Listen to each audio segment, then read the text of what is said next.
Okay, so today we're going to learn how to create a Google form to quickly collect student emails. So I'm going to go ahead and just open up Google Chrome, and I'm going to get to my drive the easiest way that you know how. If you have access to the waffle over here, it's probably one of the easiest ways. I'm just going to go into my drive. As my drive opens, I'm going to click the red New button, and we're going to create a form, which form doesn't show up right underneath where it says Google Docs, Sheets, and Slides. We have to click on More and go over here to Google Forms.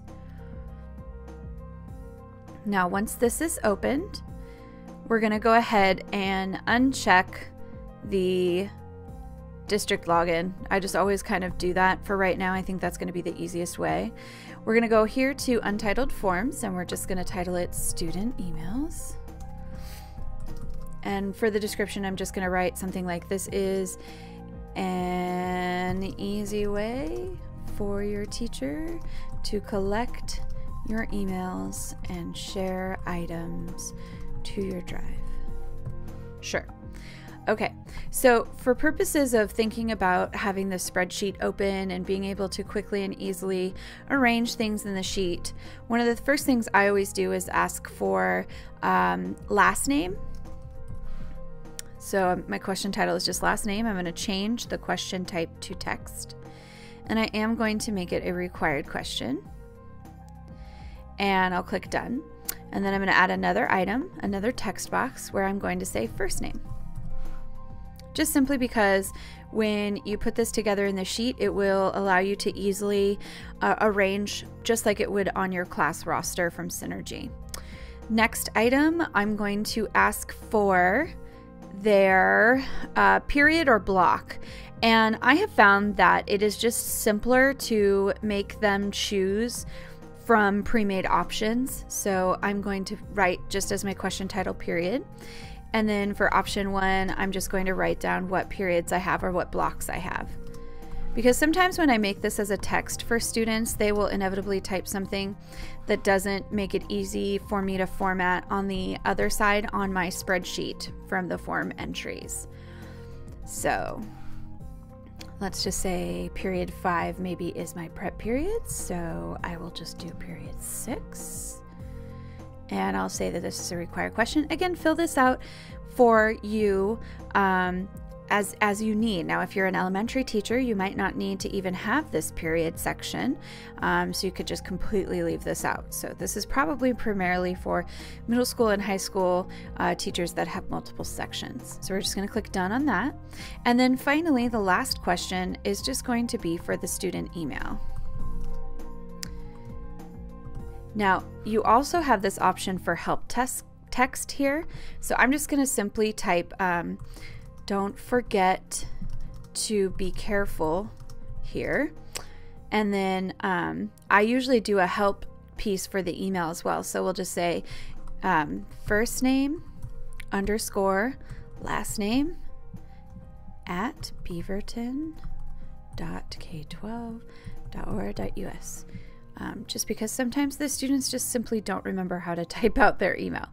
Okay, and we're going to make this a required question and say done. And then you also can come down here and change. The typical one is your response has been recorded, but you could say something fun like, thanks for taking the this will make it easier for me in the future, or whatever you want to put there. Okay, so at that point we're done. That's really all the questions we need. Last name, first name, what section they're in, and their email. Now, if you want to get funky with it, you can change the theme by clicking on change theme and make it fun, whatever you might want to do. You obviously can go even more crazy with some of these. And then you also are going to want to go here to view live form. And then this is the link that you're going to actually give the students in like Google Classroom, for example. So if I open up a new tab here and I go Google Classroom, there we go. Okay, so I've got this nice little test class here. So I'm going to open up my test class, and I'm going to go ahead and click on the plus sign in the bottom right hand corner, create an announcement, and I'll say, please fill out this form for me, whatever. And one of the easiest ways to do this is to just, since you've already copied the URL, I'm just going to paste the link here. And I'm going to go ahead and post it. And you're ready to go. So you obviously, when you're doing your announcement, you can search through your Google Drive to find it instead of just copying the live link, which is what I did up here by selecting the live link and copying it. Right? We're going to select all and press copy, and then just go into your announcements and paste it. Now, the other piece you're going to want to think about when you're using Google Forms is the response sheets. So we're going to go back to the tab that has our main questions and everything that we were working on. So edit questions, you can change your theme, and you can look at the live form, which we've already done.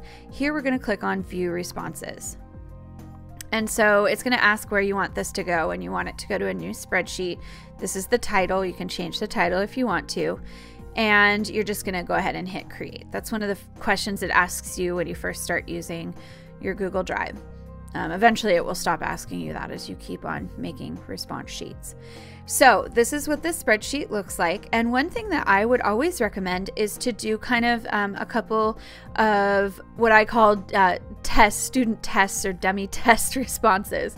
So if you just go back to the view live form and you fill it in.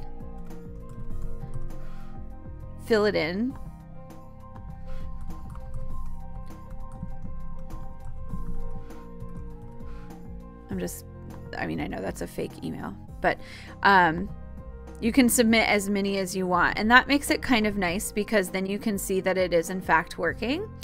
And I wanted to show you a few fun things that you could do with this. So let's fill in just a few more.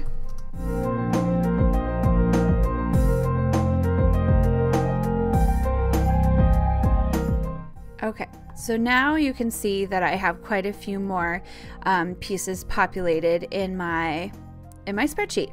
So one thing that I always like to do is to make sure that I have kind of alphabetized according to my roster and my class periods. So the first thing I always do is I go to the column labeled last name. I click on this little drop down menu here, and I go to sort sheet from A to Z. And then I will go to the period column and I will sort, same thing, sheet from A to Z. And so then that way I get it alphabetized by last name and sorted by period. And this will be it directly in the same order that I normally would see them from Synergy, for example. And another thing I also like to do is to color code. So to simply do that, you click on the column of information you would like to color code, and you're going to go down here into what's called conditional formatting. It's going to open up a little window off to the side, and one thing that I like to do is to color code based on the period information, just so that it's easy for my eye to see. So I'm going to say text is exactly, since I typed in this information, and I'm going to say period 1, and then I'm going to change the color to like red, and I'll say that's good. And I want to add another rule. So I'm going to say text is exactly again, and I'm going to change to period 2, and I'm going to change that color to yellow. Okay, so after conditionally formatting your information, we're just going to go ahead and exit out of that. Now, depending on how you like to view your spreadsheets, this could be fine. Now you've conditionally formatted, you can clearly delineate or see between which periods are where and whatnot on your sheet. But you can also go down here to the bottom and add more sheets. So you could title this, you could title it like period 1, press enter.